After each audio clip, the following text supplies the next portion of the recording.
You can't uninvite my mother from the wedding she's paying for, my future mother-in-law screamed across the restaurant table.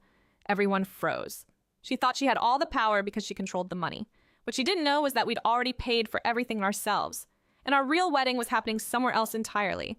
It all started 6 months earlier, when Jake proposed to me on a quiet Sunday morning. No flashy restaurant, no audience, just us in our apartment, morning light streaming through the blinds, coffee still warm on the nightstand. He didn't even have a ring yet. "Emma," he said, his voice catching slightly, "I don't want to wait anymore. Will you marry me?" We'd been together for 3 years, and I knew without hesitation. "Yes," I answered, and we spent that morning planning our perfect day. A small ceremony with just 30 guests at a local botanical garden, followed by dinner at our favorite restaurant. Simple, meaningful, and completely us. When we called our parents that evening to share the news, Jake's mother, Catherine, answered with a strange pause before her congratulations. "Oh, well, Congratulations, darling. Your father and I will need to discuss this." Jake frowned at me across the room as he listened. "Discuss what, Mom?" "The wedding plans, of course. A proper Franklin family wedding takes time. We'll need the country club, at least 200 guests." I watched Jake's shoulders tense. His parents were wealthy, old money that had been in their family for generations. Our modest plans probably seemed laughable to them, but Jake stood firm that night. "We're thinking of something small, Mom. The botanical gardens, maybe 30 people?" The silence on the other end of the line was deafening. "We'll discuss this later," she finally said. 2 days later, Catherine and Robert Franklin showed up at our apartment unannounced, carrying a bottle of champagne and wedding magazines. Catherine's smile never quite reached her eyes as she hugged me. "We're so excited to welcome you to the family, Emma." Robert cleared his throat. "We'd like to pay for the wedding. All of it." Jake and I exchanged glances. We'd been saving, but our budget was tight. Their offer was tempting. "That's incredibly generous," I said carefully. "We insist," Catherine added, already flipping through a magazine. "The Westbrook Country Club has a 2-year waiting list, but Robert's golf partner is on the board. We can have it by next spring." "Mom, we were thinking the botanical gardens," Jake reminded her. "This summer." Catherine's smile tightened. "Darling, you can't possibly have a proper wedding in 3 months. And outdoor ceremonies are so unpredictable." That was the first red flag, the way she dismissed our vision without even considering it. But we were young, and the prospect of a fully funded wedding was hard to resist. "We'll think about it," Jake promised. Later that night, we tallied up our savings. We had enough for our small wedding, but barely. "Maybe we should take their offer," I suggested. "We could put that money toward a house instead." Jake nodded slowly. "As long as we still get the wedding we want." We should have known better. The next week, Catherine invited me to lunch. She ordered for both of us without asking what I wanted, then pulled out a leather-bound planner. "I've made appointments with 3 wedding planners next week," she announced. "The best in the city." "That's thoughtful," I said. But Jake and I were hoping to plan most of it ourselves. She patted my hand like I was a child. "Emma, dear, you have your teaching job to focus on. Let someone with experience handle this. Besides, a Franklin wedding has certain expectations." I sipped my water, trying to stay calm. "What kind of expectations?" "Well, we'll need to invite the governor, Robert's second cousin, and the Andersons, the Whitfields, the Prestons. About 200 people minimum." I nearly choked. "Catherine, we wanted something intimate. Just close friends and family." Her smile never faltered. "Of course you did, dear. But this isn't just about what you want. It's about family connections, business relationships. When we're paying for something this significant, we naturally have some say in how it unfolds." And there it was, the first explicit mention of the strings attached to their money. I reported back to Jake that night, and he called his parents immediately. The conversation was tense, but ended with a compromise. We'd use the country club, but keep the guest list under 100. It felt like a victory, however small, but the compromises kept coming. Catherine selected 3 wedding planners, all of whom ignored my input and deferred to her on everything. When I mentioned the botanical garden again, they exchanged knowing looks. "Outdoor weddings are so unpredictable," they echoed, as if reading from Catherine's script. The guest list grew from our 30 to 50, then 75, then just over 100. I didn't recognize most of the names. "Business associates," Robert explained when Jake questioned him. "People who've known you since you were a boy." "I've never heard of the Harringtons," Jake countered, pointing to a family allocated 8 seats. "They're potential investors," Robert admitted. "It would be rude not to include them." Jake slammed the list down. "This is our wedding, not a networking event." Robert's voice turned cold. "It's our money, son. If you want to make the decisions, perhaps you should pay for it yourself." That night, Jake and I had our first real fight about the wedding. Not with each other, but against the situation we'd allowed ourselves to be trapped in. "We should just elope," I suggested, only half joking. Jake stared at the ceiling, thinking, "Or we take back control another way." "How?" We start saving again. Aggressively, we plan our wedding, our real wedding, in secret. I sat up. You're serious? Completely. We'll go along with their plans for now, but we'll have our own wedding on our terms with our money. It was risky and a little deceptive, but it also felt right. We opened a separate savings account the next day and cut every expense we could. No more takeout, no streaming services, no new clothes. Jake picked up weekend shifts at a local bar, and I started tutoring after school. Every dollar went into our secret wedding fund. Meanwhile, Catherine's wedding machine rolled on. She selected a florist who specialized in elaborate arrangements that cost more than my monthly salary. She chose a 7-course dinner menu without consulting us. She even scheduled a meeting with her family's minister, despite knowing I was raised Jewish and Jake was agnostic. We've always had Franklin weddings at St. Matthew's, she explained when I objected. It's tradition. But I'm Jewish, I reminded her. My family would expect certain traditions too. She waved this away. We can incorporate a few Jewish elements if you insist. Perhaps that glass-breaking thing. But the ceremony must be Christian. What would people think otherwise? Jake was livid when I told him. He confronted his parents that weekend, but they held firm. The church has been booked for months, Robert said, and we've already made a substantial donation to secure the date. You did this without asking us, Jake said, his voice dangerously quiet. We're doing all of this for you, Catherine replied, her voice breaking with practiced emotion. Everything we've ever done has been for you. It was manipulation, pure and simple. And it worked. Jake backed down, not wanting to hurt his mother. But that night, he transferred another $1,000 into our secret account. 3 months before the wedding, we had enough. Jake contacted the Botanical Gardens and was told they'd had a cancellation exactly 2 weeks before the country club date. We booked it immediately and paid in full. Then we reached out to our original 30 guests, our real friends and family members who actually cared about us. Save the date, we told them, and please keep this confidential. My sister Rachel, who had watched this nightmare unfold, helped us find a caterer who would work within our budget. My college roommate Lisa, now a photographer, offered to shoot the wedding at cost. Jake's cousin Daniel, who'd been mysteriously left off Catherine's guest list because of some old family feud, offered to officiate a ceremony that honored both our backgrounds. All the while, we kept attending Catherine's planning meetings, nodding and agreeing while secretly building our own wedding. We even went to the tastings at the country club, where Catherine rejected dish after dish for being too ordinary or not sophisticated enough. The final straw came during the rehearsal dinner planning. Catherine had selected an upscale restaurant downtown and invited 60 people for a rehearsal dinner. Mom, that's excessive, Jake protested. The rehearsal dinner is supposed to be just the wedding party and immediate family. Nonsense. The Andersons are flying in from Europe. We can't exclude them from any events. I couldn't hold back anymore. Who are the Andersons? Why are people we don't even know central to our wedding? Catherine's eyes narrowed. The Andersons have been family friends for decades. I've never met them, Jake said flatly.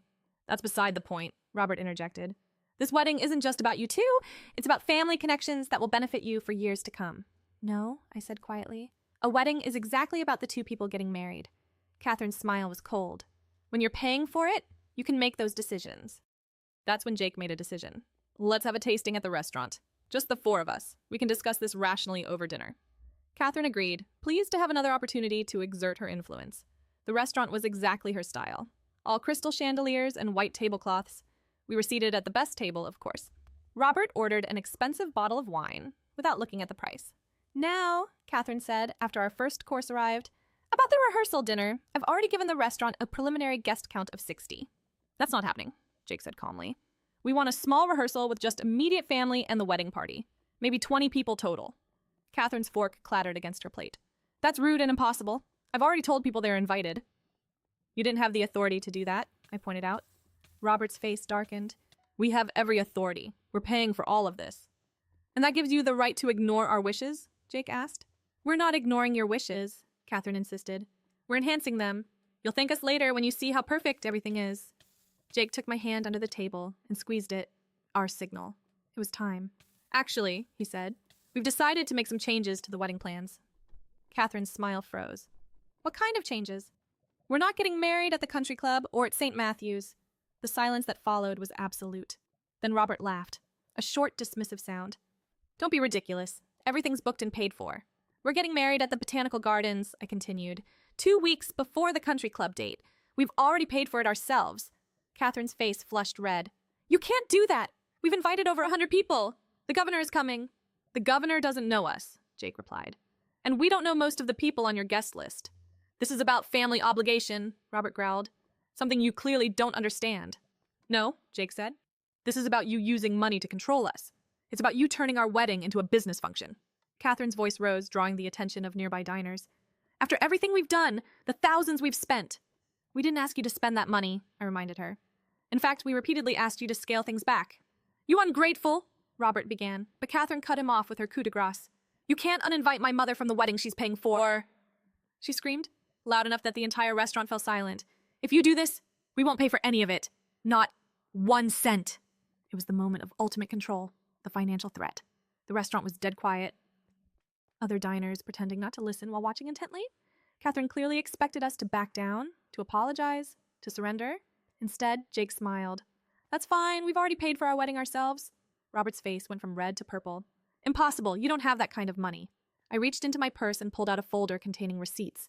The botanical garden deposit, the caterer, the photographer, the officiant, all paid in full. We've been planning this for months, I explained quietly. Ever since it became clear that your financial support came with complete control. You've been lying to us, Catherine hissed. No, Jake corrected. We've been protecting ourselves while you steamrolled over every wish we expressed. There's a difference. Catherine turned to the neighboring tables, clearly hoping for support from an audience. Can you believe this? After all we've done for them? But her public appeal backfired. The other diners quickly looked away, embarrassed for her, not us. A woman at the next table actually gave me a subtle thumbs up when Catherine wasn't looking. You can still come to our wedding, I offered. The real one, as guests who respect our choices. This is ridiculous, Robert sputtered. What about the country club? The church? All the deposits we've paid? That was your choice, Jake said. You booked them without our approval. We did it for you, Catherine insisted, tears forming. But they weren't genuine tears of hurt. They were tears of frustration that her control was slipping away. No, Jake said gently. You did it for yourselves, for your image, for your business connections. Our wedding is about our love and commitment, not your social standing. Catherine stood abruptly. I won't be humiliated like this. If you go through with this botanical garden nonsense, don't expect us to attend. Jake nodded. That's your choice. But the invitation stands. They stormed out, leaving us with the check, which we paid without complaint. It was worth every penny to reclaim our wedding. The next 2 weeks were a storm of angry calls and flying accusations. Catherine told the entire family that we were ungrateful and rebellious. She claimed we'd deceived them deliberately. Some relatives sided with her and declined our invitation. Others, who'd witnessed her controlling behavior for years, quietly confirmed they'd attend our real wedding. The day before our botanical garden ceremony, Catherine made one final attempt.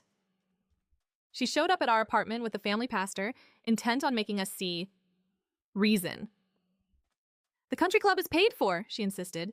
Everyone important is expecting to see you there. You can still have your little garden party if you insist, but you need to fulfill your family obligations too. No, Jake said simply. We're getting married tomorrow, our way. You're welcome to attend as supportive parents, not as directors or producers, as guests who love us. The pastor, looking increasingly uncomfortable, finally spoke up. Perhaps we should respect their wishes, Mrs. Franklin. Marriage is, after all, about the couple's commitment to each other. Catherine glared at him with such venom that he actually took a step back. Then she turned to Jake. Your father built his business on relationships. Relationships that you're now damaging with this selfishness. If Dad's business relationships depend on our wedding, Jake replied, then his business model needs work. She left in tears. Real ones this time, I think. Not because we'd hurt her, but because she'd finally realized she couldn't control the situation. Our wedding day dawned clear and perfect. The botanical garden was in full bloom, a riot of color and fragrance. Our 30 guests, true friends and supportive family, gathered under a simple canopy. My sister arranged wildflowers in my hair instead of the elaborate veil Catherine had selected.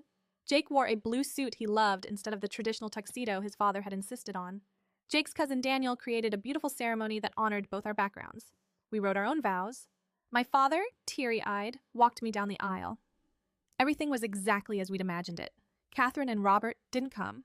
We'd left 2 seats for them in the front row, just in case, but they remained empty throughout the ceremony. Their absence was noted but didn't diminish our joy. At the reception, a casual dinner in the garden's small event space, Jake's Uncle Thomas approached us. He was Robert's younger brother and the family black sheep who'd chosen teaching over the family business. Your parents are at the country club right now, he told us, looking both amused and sad. They've told everyone you'll be arriving later. Some kind of photo session excuse. I couldn't believe it. They're having a wedding reception without the bride and groom? Thomas nodded. Catherine couldn't cancel without losing face, so she's pretending everything's going according to plan. Jake shook his head. That's actually kind of sad. It is, Thomas agreed. But this, he gestured around at our simple, joyful celebration. This is beautiful. This is real. We later heard that Catherine and Robert maintained the charade for nearly 2 hours before finally admitting to their guests that we wouldn't be coming. They blamed us, of course, painting us as impulsive kids who'd run off to get married in secret. Some believed them. Others, who knew Catherine well, had their doubts. We left for a modest honeymoon the next day. A long weekend at a lakeside cabin, all we could afford after paying for the wedding. It was perfect. No schedules, no expectations, no performances for others. Just us, beginning our life together on our own terms. 3 weeks later, Catherine called. She was still hurt, still convinced we'd wronged her, but there was a new note in her voice, a hint of respect, perhaps, or at least acceptance. "We should have dinner," she said stiffly. "Your father and I would like to see you." The dinner was awkward but civil. Catherine presented us with a check. A wedding gift, she called it, though we all knew it was her way of saving face. We accepted it graciously and used it for a down payment on a small house, far enough from his parents to maintain our independence, close enough to maintain a relationship. It's been 2 years since then. Our relationship with Catherine and Robert isn't perfect, but it's honest. They've learned that money can't buy our compliance. We've learned that standing firm doesn't mean cutting ties completely. Sometimes when we host family dinners in our modest home, I catch Catherine looking around with a mix of confusion and grudging admiration. This isn't the life she imagined for her son. It's smaller, simpler, less impressive to her social circle. But it's authentic. It's ours. And on our first anniversary, we returned to the botanical garden with a bottle of champagne. We sat on the same bench where we'd said our vows and toasted to the best decision we ever made. Not just marrying each other, but doing it our way. The garden had a new bed of flowers near our ceremony spot. The placard read, "Franklin Cohen Family Garden, a gift of love." "Did you do this?" I asked Jake, surprised. He shook his head, equally confused. We found out later that Catherine had donated the funds for the garden bed. She'd never admit it directly, of course, but perhaps it was her way of finally acknowledging that our wedding, our real wedding, had been beautiful after all. It wasn't a complete transformation. Catherine still tries to control family gatherings and holiday celebrations. She still drops hints about the country club. But now, when she starts pushing too hard, Jake just gives me that same hand squeeze we shared at the restaurant. Our private reminder that we know how to stand firm together, because that's what we learned from our wedding. When you refuse to let others control you with money or manipulation, when you quietly build your own path instead of fighting their control directly, you don't just win once. You establish a pattern for your entire life together. And that's worth more than any elaborate wedding could ever be.